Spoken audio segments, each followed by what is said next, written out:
Լեզու համար երկրորդը բոլորդ ասացեք լեզու համար երկուս։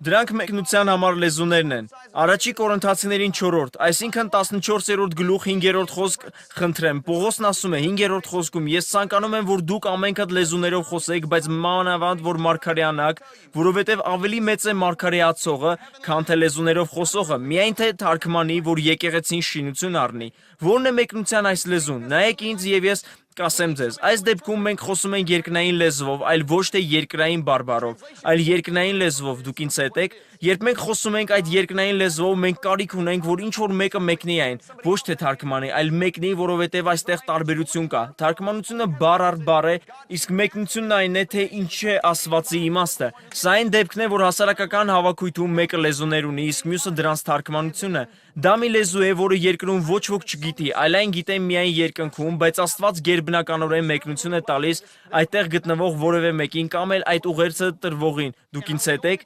Ինձ հետ այդպիսի բաներ շատ անգամ են տեղի ունեցել։ Ես եղել եմ, թույլ տվեք մի բան պատմել ձեզ։ Ես ներկա եմ եղել այնքան շատ ծառայությունների, առանձնապես նման պատահարներն օրհնել են ինձ այն ժամանակ, երբ ես այդքան էլ ճանաչված չէի։ Ես եկեղեցիներ էի գնում եւ ոչ ոք չգիտեր իմ ծառայության մասին։ Նրանք իրականում